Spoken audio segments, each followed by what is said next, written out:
Hey, everybody, it's Scott Steen with winnersandwhiners.com. Happy Saturday, everyone. You've made it to the weekend. You've completed yet another week. Congratulations. And we're even more exciting, perhaps. Scott, looks like we're going to have actual NBA basketball today. What do you think, buddy? Well, we have NBA and hopefully NHL, so it should be a pretty packed sports card. I know that we already talked about the UFC card coming out or coming up tonight, so that's something also to look forward to. In addition to the circus, which is the baseball projected pitchers. So we're going to get into that next video. But yeah, I'm looking forward to the NBA, and hopefully none of the teams come out flat after having a couple days off in between. It's going to be a brutal baseball show. I'm just telling you right now. Well, we're going to see how it works out. So hopefully it works out. Okay, well, let's start with some basketball, Scott. It seems like we've capped these games about 14 times, but slight differences though, some injury reports, etc. You're right. There's one big one to talk about, and it's not in this game. It's the Orlando Magic, Milwaukee Bucks. Milwaukee 13.5-point favorites. 226 is the number, Scotty. 3 days ago, I didn't like this game. I thought every game had a pretty sharp line on it, actually, and surprisingly, I feel the same way. I really have absolutely no feel on this on the side to this game whatsoever. Let's see. Milwaukee was a 13-point favorite, won by 15. They were a 12.5-point favorite, won by 14. 13.5-point favorite, won by 15. Sorry, buddy. That is just a little too sharp for me. I want zero part of that. How about yourself? You got anything going on here on this one? Not really. If I was leaning anywhere, I would lean to Milwaukee because even though it has been razor thin, they have covered in those 3 games. Yeah. So I guess if you want to just talk about how good the line is, they still have covered. So it's not like it's been perfect. But Orlando, at the end of the day, always seems to fall behind early. Then they go on some type of run, and then Milwaukee kills them, and then they end up taking their foot off the gas. It's the same thing every single game. And I think that Milwaukee, at some point, is going to be up 20 points. We both know it. The only question is, are they going to hold on and win by 14 or more? Right. And truth is, yeah, I think Milwaukee will. Orlando, at some point, I feel like even though they have been competitive, at least they've been trying to remain competitive in the fourth quarter, you don't think something's going to linger saying this is an elimination game, why bother? Yeah, I think late in the fourth quarter. I mean, when things look bleak. Yeah, I think it's a situation where they may not be as likely to catch up from a 20-point deficit. I think they might just roll over at that point. Yeah, all right, let's just go home. We're in a bubble. I think that's possible. Milwaukee ends up winning by 30 or something ridiculous like that. I think that's much more likely than Orlando making it, say, within 5 points. Yeah, I feel that way. I think Orlando around 10 is also a bit unlikely. I think it's possible. But I don't know. I think the Bucks at the end of the day will be up, and I think the question is, do you trust Orlando's mental resolve, knowing that if they lose this game, they can leave the bubble and go back and see their families? I feel like there might be a lack of motivation to try to keep this game competitive. Yeah, and unlike a lot of these guys, it's a short drive. It's a short drive home. And that plays a factor for elimination games. Do some teams that are just going, get me out of here? Potentially. If things look bleak. I'm not talking about going into the game, but if they're down 20, They might start thinking about their home trip. They would never admit it in 100 million years. They would never admit it, but I think they're thinking about the home trip. Yes, I completely agree. I completely agree with that. For the same reason, I'm not too excited about the total. Orlando could absolutely go in the tank here and score 88. And Milwaukee could take their foot off the gas and score 105, 108. I don't want anything to do with it. I'm not touching the total, but I'd lean to Milwaukee if I had I think that's the better play. Yeah. Because you've seen that the Bucks were able to cover, even scoring just 111 points, they were able to cover that double-digit spread. So I would lean towards Milwaukee in this one.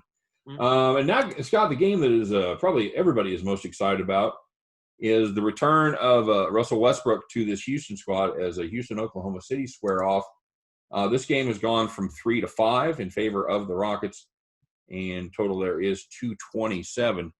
What's your thoughts here, buddy?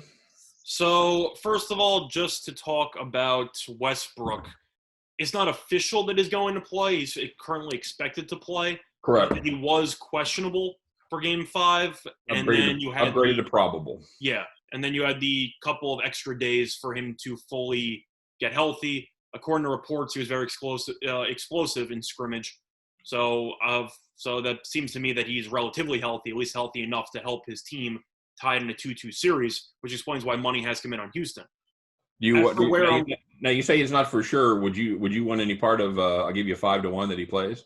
Oh, I think he's going to play. Okay. It's just a matter of I can't say there's 100% certainty he's going to play. Potentially get a setback or something like that, but in reality, he's expected to play, so you should assume as much. As we found out in the last 3 days, there's not 100% certainty that anybody's going to. That's what I'm saying. You've had late scratches with Porzingis, with Rondo. You've had a couple of players who have just suddenly not been able to go. So I wouldn't just bet on Houston solely banking on Westbrook to play because there's a lot of behind-the-scenes stuff. Seems like he's going to play, so we're going to assume he's going to play for the sake of this breakdown. Yep. For me, I still like Oklahoma City. Yep. And it's a little bit of a controversial opinion. I had Oklahoma City in 6 before the series started, which I've said before. But the thing you have to wonder, even though Westbrook is going to be back, is he going to be rusty at all? And I don't know. If you have to look at how many games he's played over the last 2 weeks, right? One? He played against the Spurs and he got injured halfway through. Mm-hmm. So if the idea is that Westbrook is worth, let's just say 2 or 3 points, because I'm pretty sure Houston was around a 2-point favorite when this line originally opened. When we did the show, we actually capped it at 3 points. I know I'm saying it was 3, but I'm pretty sure that moved overnight. I think it was at 2 when it originally opened. I think. Well, I think that was due to rumors that Westbrook might be able to play. Yeah, that's what I'm saying. So I think that before there were any rumors about Westbrook at all, I think it was at 2. All right. Then money came in on Houston because of the rumors. 3 points for Russ. Is that too many? I think that Westbrook's a great player, but the issue you have to wonder is he going to be – is there any rust involved? And I don't know the answer to that. Plus, Houston defensively has had no answers for Oklahoma City. No. And I never really thought of Westbrook as a great defender on the perimeter. So you're asking me, do I think that Westbrook's going to help them out defensively? I'll say no, because I still think that Chris Paul, Schroeder, and the small lineup that they have are still going to give Houston a ton of problems in the small ball lineup. Now, the one thing you have to wonder is offensively – instead of having Harden with a bunch of role players, you actually have somebody else who can take it to the basket. I think that will help out. But at the end of the day, do I think Westbrook, who's coming off an injury, who people are not sure how well he's going to play, do I think he's worth 3 points? Probably not. I'm going to lean to Oklahoma City. I think that Houston could win this game, but Oklahoma City's got the momentum, and Oklahoma City, in my opinion, is the much better defensive team. So for that reason, I will lean to Oklahoma City. I think 5's too many points. Yeah, it's not like they've it's not like bringing Russell Westbrook back gives them a presence in the middle. It's not like they're going to all of a sudden they're going to be able to compete.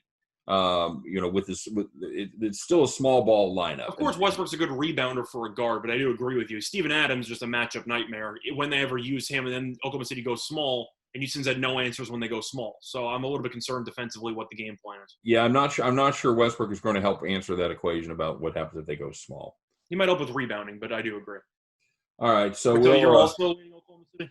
Yeah, I'm on Oklahoma City there. I'm probably not quite as strong as you are. I think Westbrook is worth more than 3 points if he's up to snuff. That's the point. Nobody knows if he is up to snuff. I got a hunch he is. All right, I'm just going to say it. I think Westbrook goes for I don't know, what would 20 plus?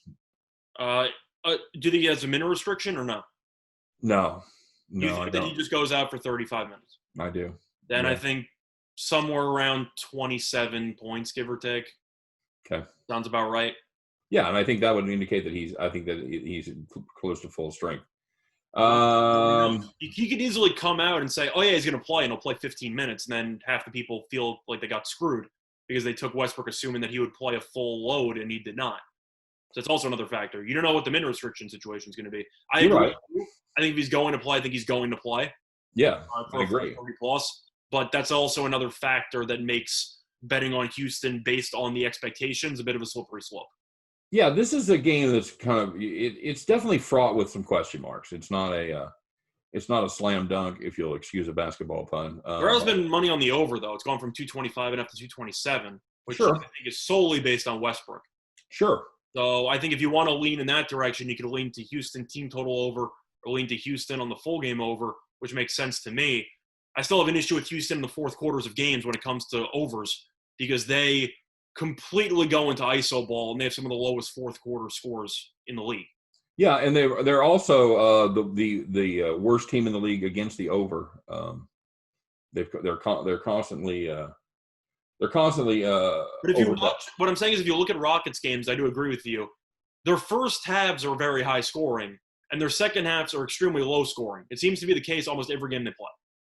Yeah, that's true. They definitely do a better job in the first half than they do in the second half. When it comes to scoring, yes. So they put up 60 points in the first half and put up about 57 in the second half. So that's it's not a huge drop off. It's generally speaking, NBA teams score less in the second half. I kind of just meant pace of play. Like Houston slows it down to a crawl in the fourth quarter of games. Yeah, I'd like to see the fourth quarter stats. I really would, because I think Harden is a lot of times coming out very hot in the third quarter, and and everything runs through him, and nothing starts till there's 7 seconds left on the clock. So I'm actually going to see if I can find it, but I'm pretty sure pace-wise, Houston is easily in the bottom of the league. But let me see this. According to fourth quarter points per game, is according to team rankings.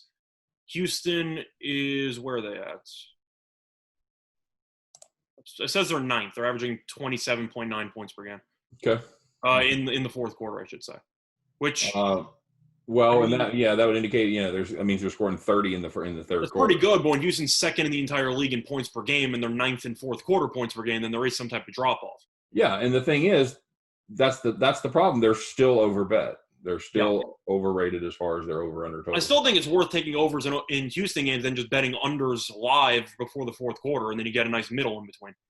Yeah, that's not a bad play either. For those of you that like a little live arb, nothing wrong with that. Yeah, but I'm leaning Oklahoma City once again. I'll lean Oklahoma City and I'll lean to the over. Yeah, I like Oklahoma City better than I like Milwaukee. How about that? Yeah. Okay. Last game, Blazers Lakers. This has gone from 14 to 13.5. Lillard is he's gone.